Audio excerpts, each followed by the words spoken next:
Hello पिला माने आज आम पढ़ा जाऊे सप्तम श्रेणी राजनीति विज्ञान बहिर चतुर्थ अध्याय मानविक अधिकार। आम प्रश्नावली को जीवा। एक नंबर अच्छी मनीष मानू अधिकार दिज्वर तात्पर्य कौन? 5 गोटी धाड़ी रे लेख। उत्तर रे आम लिखा जड़े व्यक्तिर अधिकार अन्य जनक विरुद्ध रे दाबी। तापर लिखा 2 नंबर अधिकार एमिति अवस्था सृष्टि करे जहाद्वारा व्यक्ति मानकर संपूर्ण व्यक्तित्वर परिप्रकाश घटे। 3 रे लिखा सुतरां प्रत्येक व्यक्ति पई अधिकार अत्यावश्यक। 4 रे लिखा अधिकार जोगु जड़े व्यक्ति जेकोसी क्षेत्र में निजर परिचय सृष्टि करिपारे एवं सुखरे जीवन यापन करिथाए। 5 रे लिखा एणु मनीष मानू अधिकार दिज्वर तात्पर्य रही। आम 2 नंबर को जीवा। 2 नंबर अच्छी गोटे गणतांत्रिक राष्ट्र रे 5 गोटी मानविक अधिकार लेख। उत्तर रे आम लिखा गोटे गणतांत्रिक राष्ट्र रे 5 गोटी मानविक अधिकार है। 1 रे है जीवन धारण अधिकार।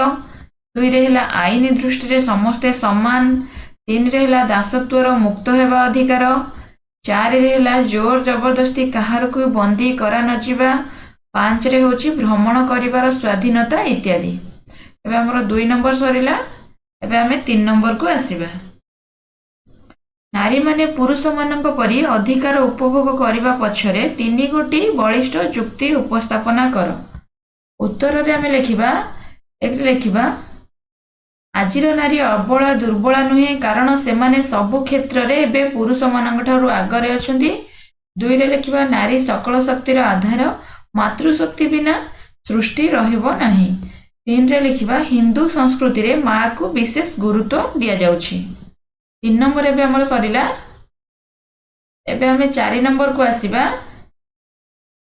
शिशु मानकु मागणा एवं बाध्यतामूलक शिक्षा मौलिक अधिकार रे काहेकि अंतर्भुक्त हैला 5 गोटी धाड़ी रे लेख।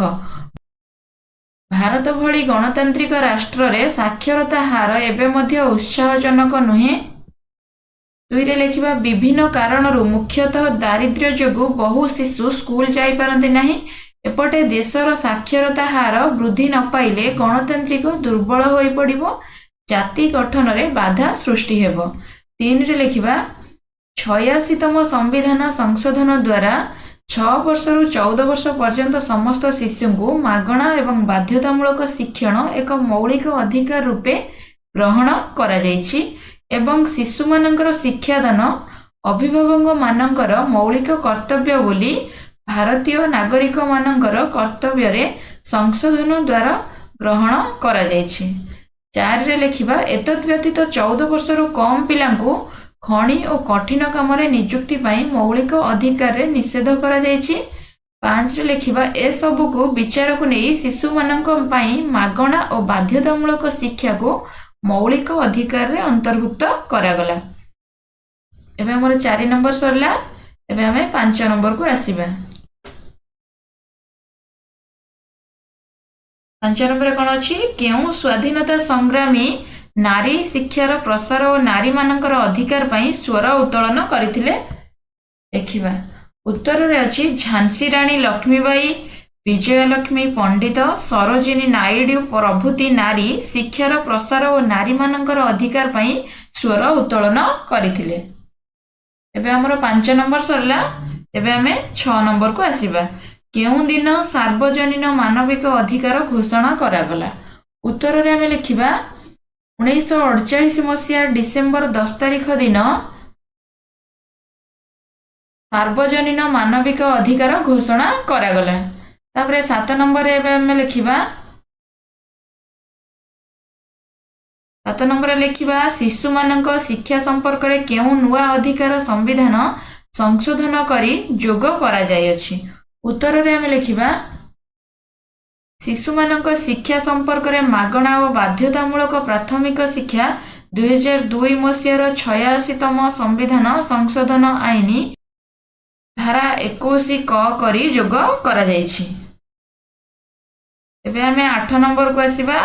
तुम बही रे दिया नारी सशक्तिकरण उदाहरण व्यतीत आउ 2 जण नारी जो माने कि सेमानक क्षेत्र रे पारदर्शिता लाभ करिसेंती लेख। उत्तर रे आमे लिखिबा एक रे लिखिबा कुमारी श्रद्धांजलि सामंतराय जे कि फुटबॉल खेलाड़ी थिले। आउ 2 नंबर रे लिखिबा श्रीमती उषा पाढ़ी से भारतीय प्रशासनिक सेवार जणे थिले। यदि आपनको हमर ए भिडियोटी भल लागि थाए तेबे भिडियोटी को लाइक करिवे। और जदि आपण हम चैनल ले नुआ अछंती तेबे चैनल टी को लाइक करिवे, शेयर करिवे और सब्सक्राइब मध्य करिवे।